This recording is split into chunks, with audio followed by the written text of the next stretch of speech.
అక్షర, నీకు ఈ అంశము ఎవరైతే కనుక ఈ డాక్టర్ గారు చెప్పనంత వరకు నీలో ఒక భయము, చెప్పిన తర్వాత నీకు ఒక భయము, ఒక బాధ అనేది వచ్చింది. దాంతోపాటు అనవసరంగా ఒక క్వశ్చన్ మార్క్ అనేటటువంటిది నీ బ్రెయిన్లో పెట్టేసుకున్నావు. ఓహో, అందరు సీక్వెన్షియల్గా అందరూ ఒకరి తర్వాత ఒకరు ఇలా చనిపోతే కనుక నెక్స్ట్ సీక్వెన్స్లో నేనే ఉన్నానేమో అనేటువంటి, నేను కానీ నా బ్రదర్ కానీ ఉన్నాడేమో అనేటటువంటి భయం నీకు ఏర్పడింది. ఈ సబ్జెక్టు తీసి పక్కన పెడితే నీ జీవితంలో నువ్వు వేసేటటువంటి ప్రతి అడుగులో సక్సెస్ ఉందా? ఇప్పటి వరకు నీ 28 ఇయర్స్ నీకు ఊహ తెలిసిన నుంచి ఇప్పటి వరకు స్కూల్ అవని, కాలేజ్ అవని, యూనివర్సిటీ అవని, లేదంటే పోస్ట్ గ్రాడ్యుయేషన్, సక్సెస్ ఉందా లేదా? లేదు సార్. లేదు. ఏమ్మా, ఏమైంది? ఏంటి ఏం చెప్తాను సార్, నాకు అంటే తెలిసి వచ్చే వయసు అప్పటి నుంచి ఎవరో ఒకరు ఇంట్లో చనిపోతూనే ఉన్నారు అలాగా. ఇంకేదో ఒక ప్రాబ్లం ఇంట్లో.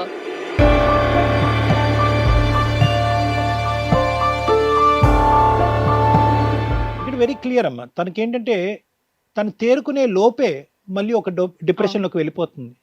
అరే వీళ్ళు చనిపోయారు. ఆ చిన్న వయసులో ఏంటంటే ఏ సూసైడ్ అనేటటువంటి అంశం అర్థం అవటమే చాలా కష్టం. అసలు డెత్ అనేటటువంటి కాన్సెప్టే అర్థం కాదు. డెత్ అనేటటువంటి కాన్సెప్ట్ అర్థం అవటానికి ఒక చైల్డ్కి 8 నుంచి 9 సంవత్సరాలు రావాలి. అప్పటి వరకు డెత్, చావు అంటే ఏంటో వాళ్ళకి అర్థం కాదు.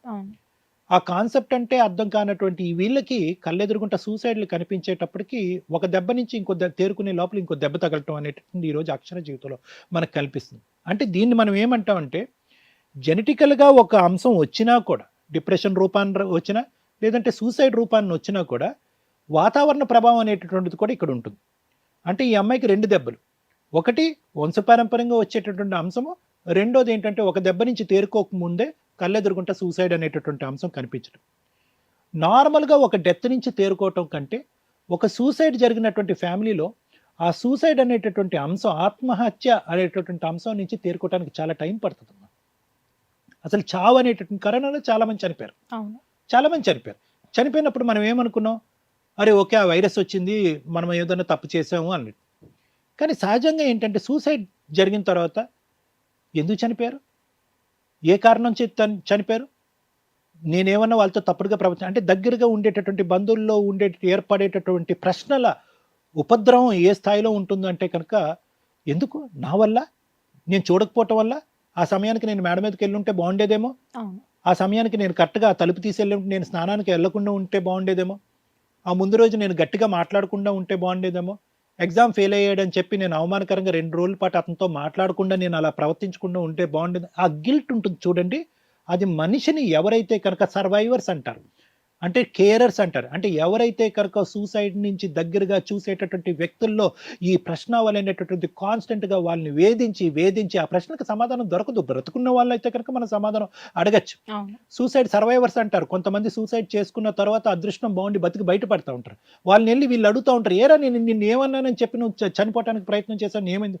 వాళ్ళ దగ్గర నుంచి సమాధానం దొరుకుతుంది. అప్పుడు వీళ్ళు చల్లబడతారు. కానీ అవతలి వ్యక్తి చనిపోతే కనుక వీళ్ళు కాన్స్టెంట్గా ఆ గిల్ట్తో బాధపడుతూ వాళ్ళే ఒక డిప్రెషన్లోకి వెళ్ళిపోతారు. అలాగా ఈరోజు అక్షర 1కి 10 సార్లు వెళ్ళింది. దగ్గర 8-9 మంది వాళ్ళ ఇంట్లో సూసైడ్ చేసుకుని చనిపోయారని అంది. బహుశా ఈ అమ్మాయికి ఏంటంటే ఆ ఊహ తెలియనటువంటి వయసులో తనకు అర్థం కాలేదు, చనిపోయారంటే చనిపోయారు, ఆ సూసైడ్ ఏంటి, యాక్సిడెంట్ ఏంటి.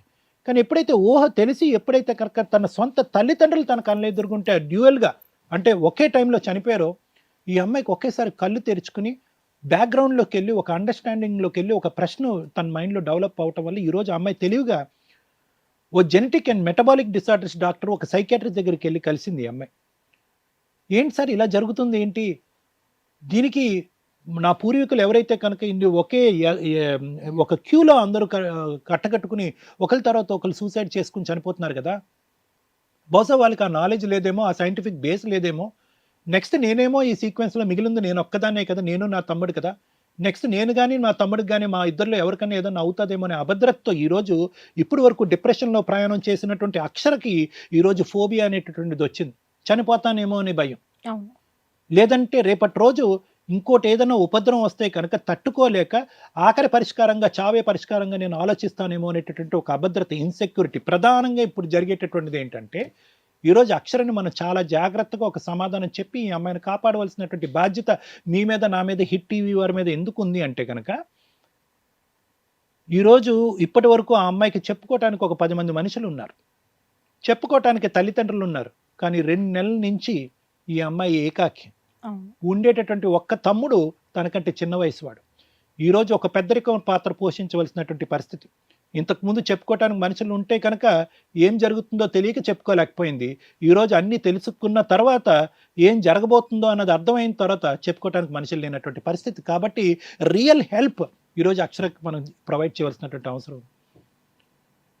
అతి భయంకరమైనటువంటి పరిస్థితి అన్నమాట ఇది. ఒక్కరు చనిపోతేనే చాలు, సీక్వెన్షియల్గా చనిపోతే.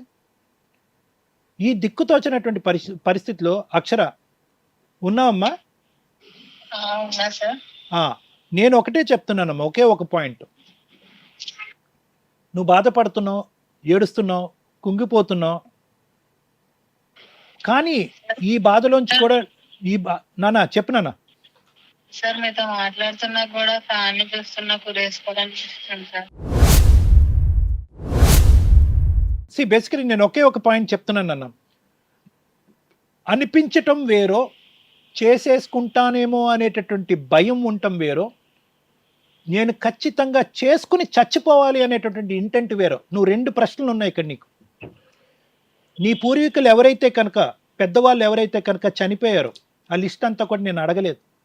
వాళ్ళందరూ కూడా బ్రతికి వేస్తూ, బ్రతుకుంటే ఏం లాభం, కష్టమే తప్ప సుఖం లేదు, నేను బతుకుంటే కనుక నలుగురికి బాధే తప్ప నేను ఎవరిని సుఖపెట్టలేకపోతున్నాననే చివరి గడియకు వచ్చిన తర్వాత వాళ్ళు మేము చనిపోవాలనేటటువంటి ఉద్దేశంతో చనిపోయినటువంటి వాళ్ళు.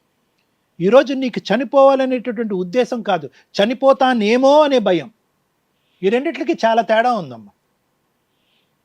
నువ్వు వాస్తవానికి నన్ను అడగవలసినటువంటి ప్రశ్న ఏంటంటే, రేపటి రోజు నాకేదన్నా ఒక దిక్కు తోచనటువంటి పరిస్థితి వస్తే కనుక, ఈరోజు నా పక్కన ఎవరు లేరు, చెప్పుకోవడానికి ఎవరు లేరు, ఒక దిక్కు తోచనటువంటి ఒక భయంకరమైన పరిస్థితి వస్తే కనుక, సమస్యకు పరిష్కారం లేదేమో అనేటటువంటి ఫీలింగ్తో నేను ఉండిపోతే కనుక, ఆ రోజు నేను సూసైడ్ చేసుకోకుండా నన్ను నేను కాపాడుకునేటటువంటి మార్గం నాకు చూపెట్టండి డాక్టర్ అని నువ్వు అడగాలి. ఇప్పుడు ఉండేటటువంటి ఫియర్ మాత్రం నీకు ఏదైతే ఉందో అక్షర 210% కాన్ఫిడెన్స్తో నేను చెప్తున్నాను, ఇది fear of death, not the want of death. చనిపోవాలనే కోరిక కాదు, చచ్చిపోతానేమో అనే భయం. చచ్చిపోతాననేటటువంటి భయం ఉండేటటువంటి వాళ్ళు చచ్చిపోరు. చచ్చిపోవాలి అని కోరుకుని ఉండేటటువంటి వాళ్ళే సూసైడ్ చేసుకుంటారు. సో కాబట్టి ఈరోజు ఆ డాక్టర్ గారు నీతో అలా చెప్పటం వల్ల నీ మైండ్లో ఒక రాంగ్ ఐడియా పుట్టుకొచ్చింది. అమ్మ గబుకని నేను వెళ్ళి చచ్చిపోతానేమో. నో, ఎప్పుడైతే కత్తిని చూస్తే కనుక నేను ఏదో చేసుకోవాలని అనుకుంటున్నావో, నేను చేసేసుకుంటానేమో అంటున్నావో, దాన్ని ఫియర్ అంటారు.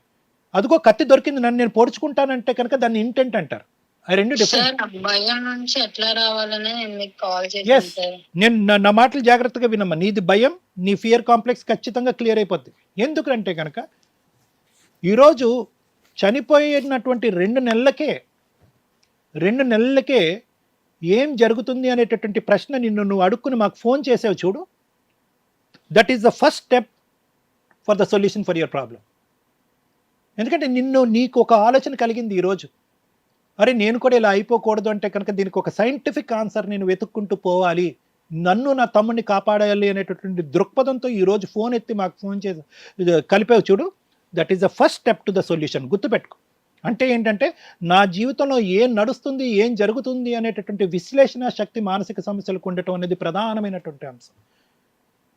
90% మానసిక సమస్యల్లో ఏంటంటే నాకేమవుతుందో చాలామందికి తెలియదు. అందరిలాగే నాకు ఏదో ఇమోషన్ నడుస్తుంది కదా, వాళ్ళకి నడిచింది నాకు నడిచింది అని అనుకుంటారు. అది కాస్త అలా ముదిరి పాకాన్ని పట్టడం వల్ల అది ఏమవుతుంది అంటే కనుక అది ట్రీట్మెంట్ చేయలేనటువంటి పరిస్థితికి కానీ, సూసైడ్కి దారి తీసేటటువంటి పరిస్థితి కానీ దారితీస్తుంది. సో ఆల్రెడీ నువ్వు సొల్యూషన్లోనే ఉన్నావు అక్షర.